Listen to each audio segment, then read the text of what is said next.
छोटस आहे, जास्त नाही. माझा फंड दुसरीकडे वापरून घ्यायचा तुम्ही वाटलं तर. मला देता येत नाही, नाही तर मी देऊन टाकला. आम्ही रस्ता दिला, हा कॉन्क्रिटीकरण पूर्ण दिलेला आहे.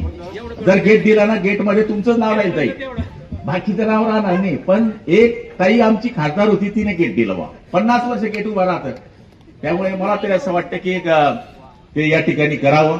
मी तपास करतोय, नगरपालिका हद्दीमध्ये आहे, त्यामुळे डीपीडीसीतून देता येतं का? जर ते देता आलं तर तुमचे पैसे वाचवे, कारण की तुम्ही मी काय अलग नाही आहे. पण आपल्या मार्केटची शोभा जर वाढण्याकरता सगळ्यांची मदत होत असेल तर निश्चितपणाने आपण ते करण्याचा प्रयत्न करू. तुम्ही मुद्दा काढला तो एकदम बरोबर काढला. ते काही लोक आहे ना, चमको आहे, ते त्यांना माहिती होतं 28 तारखेला हे डिक्लेअर करणार आहे आपण कृषी अधिकारी आणि कलेक्टरच्या मीटिंगमध्ये. तर त्यांनी तो मूर्छा बरोबर त्याच टायमाला काढला. म्हणजे कसं हाड्याचं बसणं डंच मोडणं. अरे बाबा उन्मेष दादा, तू 5 वर्ष खासदार होता, कधी बोंब पडली तुझी रे? कुठेच आला नाही बाबा तू. आता काय शेतकरी सांगतोय मोर्चे पिरचे, तो तुमचा धंदा नाही, तो आम्हाला धंदा आहे, आमचा धंदा आहे. आम्ही शिंगाडे काढत 10-20 लोक आहेत. हो, बच्चू भाऊ म्हणले की गुलाबराव पाटलाच्या घरी मोर्चा काढेल, तू येणार काका? पाहिजे इथं देख तू, ही जाव एक सगळा गावमा.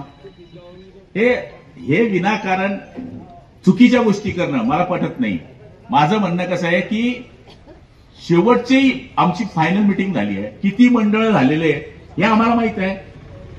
पण विनाकारण क्रेडिट घ्यायचं. आमचे खासदार निष्क्रिय आहे, आमचे मंत्री निष्क्रिय आहे, आमचे आमदार निष्क्रिय आहे, अशा पद्धतीने वल्गना करायची. मला तरी असं वाटतं की जेडीसीसी मार्फत हे का नाही बोलले की जळगाव जिल्ह्यामध्ये लोकप्रतिनिधी जेडीसीसी मार्फत पहिली आपली बँक आहे की बिना व्याजाने कर्ज देते. हे का बोलत नाही हे लोक? शेतकऱ्यांना लुटताय हे बोला ना. मी भाऊसाहेबांना हे सांगणार आहे, ते आज कार्यक्रमाला नाही आहे, की पहिली आपली जिल्हा मध्यवर्ती बँक आहे की जी बँक शेतकऱ्याला माझ्या माहितीप्रमाणे 3 लाखाला बिना व्याजाने पैसे देते, 0 व्याज.